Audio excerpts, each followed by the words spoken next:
Alors, Patrick Sahel, ouais.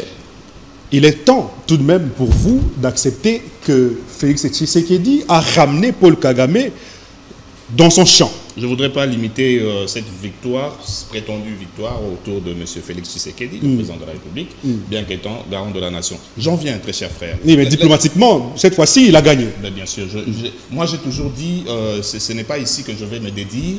J'ai dit, et si l'homme de la situation était une femme, Thérèse Kaikwamba Wagner? C'est le choix de Tshisekedi. Donc, ben, voilà.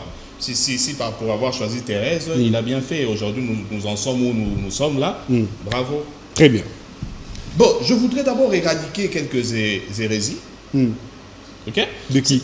De la part de Tshibambe et Mouyaya, parce que c'est la deuxième fois que j'entends de cette phrase, le poison rwandais. C'est pas parce que vous êtes à court d'idées, c'est pas parce que les réponses ne sont pas là que vous appelez cela poison rwandais. Très cher Tshibambe, je te ramène dans l'accord. Déjà, quand il dit que cet accord ne prévoit pas tout ce qui est minéré, Tshibambe, tu as quel accord, frère? Nous sommes ici en RDC. Je ne sais pas si toi, tu as l'accord de Rwanda et un pays de Schengen.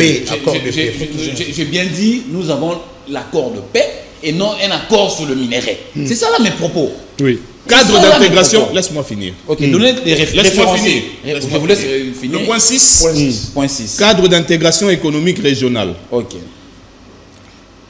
Les parties conviennent de lancer dans le 3 mois suivant l'entrée en vigueur du présent accord le cadre d'intégration économique régionale en plusieurs étapes qui sera défini dans un accord distinct intitulé Cadre d'intégration économique régionale, qui s'appuie sur les efforts existants tels que Manchen, nanani, nanana.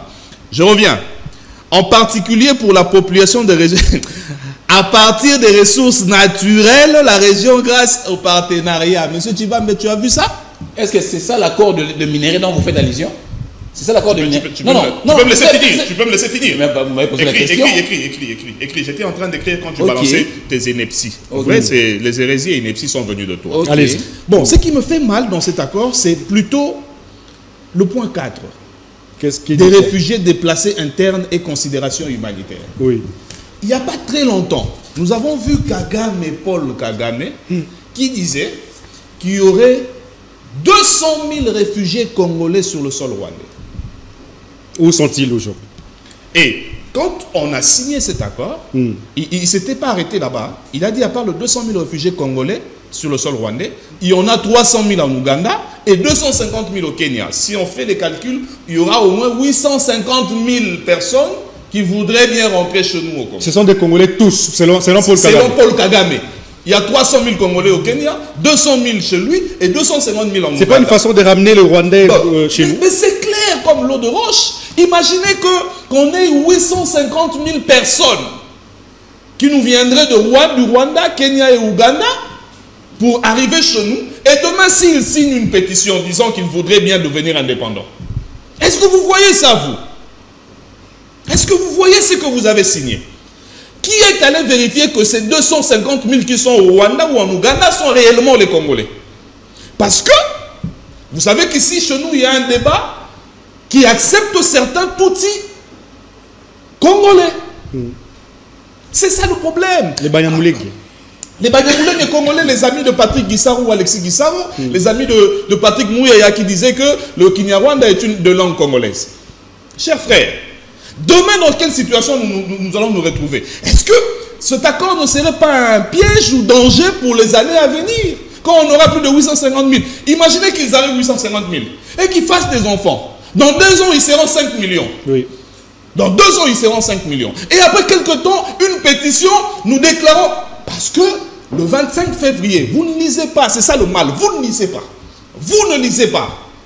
Le 25 février de cette année, les pays des États d'Afrique de l'Est ont demandé à la RDC de donner un statut spécial à Goma et Bukavu. Oui. Goma et Bukavu, le 25 février de cette année. Donc c'est consacré à la balkanisation déjà. Mais qu'est-ce que vous attendez? Qu'est-ce que vous voulez? Qu'est-ce que vous ne voyez pas? Vous voulez dire que cet accord consacre à la balkanisation? Bien sûr. Mais ils sont allés signer un accord qui fait un lit à la balkanisation. D'accord. Très bien. Alors, Emmanuel Tshibambe. Je n'ai pas fini. Rapidement. Chutez.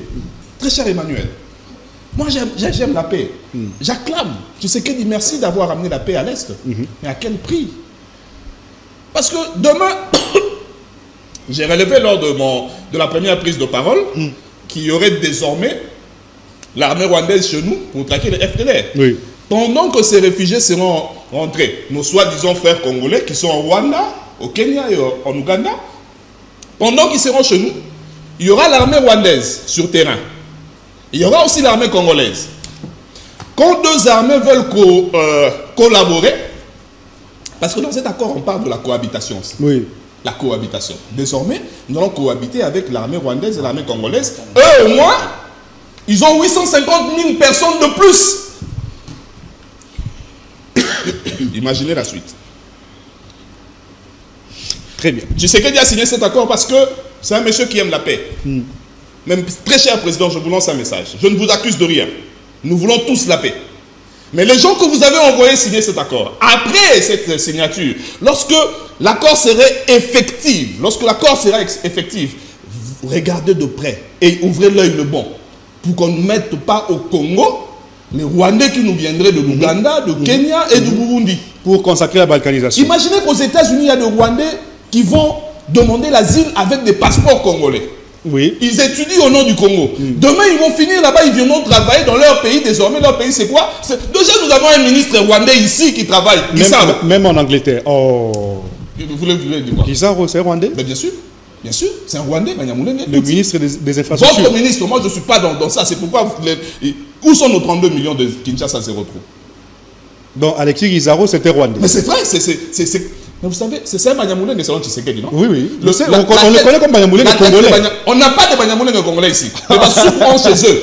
Les Baloubaons chez eux. Les Bayakons chez eux. Nous, les Kinos, nous avons chez nous. Les Banyamulenge chez eux, c'est où?